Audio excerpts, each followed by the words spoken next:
Welcome to the Red and Gold Report, your best source for weekly Chiefs news updates. On this week's episode, we're taking a look at a ton of recent Chiefs news, including one of the Chiefs' best players making it on the COVID list, a former Chief being nominated for the Hall of Fame, and we're going to be taking a look at the Chiefs who made it on this year's NFL Top 100 Players list.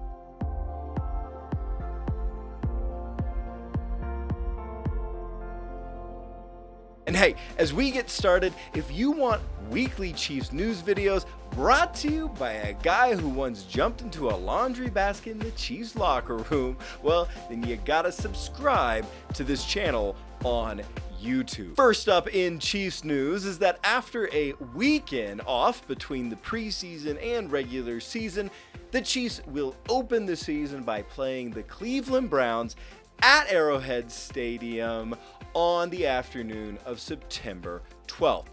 And yes, you heard it right, I refuse to call the stadium Gaia or Gaia or however you say it.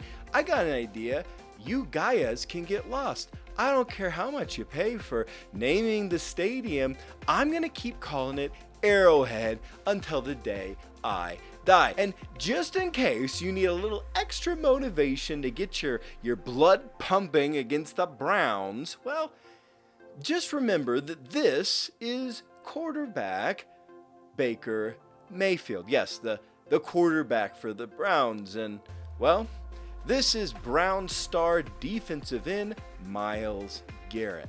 So, they're a real class act. Also in Chiefs news, apparently there's some sort of virus or illness going around. I'm not sure if you've heard of it, but safety Tyrann has been placed on the COVID-19 list after testing positive for coronavirus. Now, before all of the internet gets their collective panties in a bunch, yes, Tyrann was vaccinated, he's asymptomatic, and it seems like he's going to be back in time for week 1 versus the Browns. I was going to say he would be back to infect the Browns offense, but yeah, that would probably be a terrible joke. In other Chiefs news, former Chiefs coach Dick Vermeil has been selected as a senior coach finalist for the Pro Football Hall of Fame class of 2022, which that's amazing. Dick's been a family friend for decades, and I can tell you firsthand that sincere, emotional,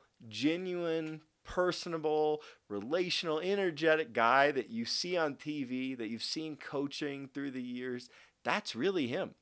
He's just a fantastic dude. The always humble Vermeil responded to the nomination by saying, "I am overwhelmed. I'm not sure if I belong there." But of course, all Chiefs Kingdom is pulling for him to get in. In other Chiefs news, after final cutdowns, the Chiefs have signed a number of players to the practice squad.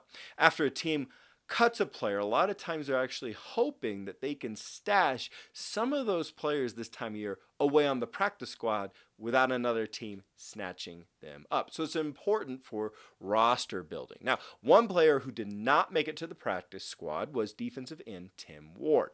After the Chiefs, in my opinion, foolishly cut him, he should have made the team, he was immediately snatched up by the Jets. But a few important players that were retained on the practice squad for the Chiefs were safety Devon Key, 5th round draft pick wide receiver Cornell Powell, quarterback Shane Buechele, and running back Derek Gore. In other news, offensive center Creed Humphrey just made the Pro Football Focus all-rookie preseason team. Now, Humphrey earned a fantastic 83.7 pass blocking grade going against starters in the preseason. The 2nd round pick seems to be destined to be on the all-rookie team and maybe even the Pro Bowl this year by the end of this season. In disappointing Chiefs news, starting second-year linebacker Willie Gay is going to go on the injured reserve after a toe injury in the final preseason game.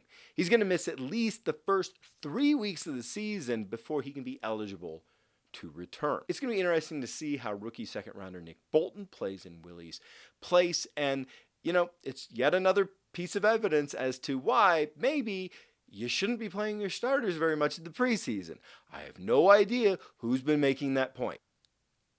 In other Chiefs news, the organization recently renovated the Chiefs locker room. And I gotta say, it really does look incredible. It's awesome. It's more like what you would expect to see in some Star Wars spaceship than a football locker room. And the players really seem to love the new digs. In other Chiefs news, this Friday, September 10th, is Red Friday. I still remember doing Red Friday as a kid, showing up to school in all red, repping the team. So make sure you wear your red too. Thanks so much for watching the Red and Gold Report. The only way to make sure that you see all of these updates is to hit that subscribe button on YouTube. And if you want, hit the notification bell so the next time we come out with a video, you get to see it. Thanks for watching. Go Chiefs!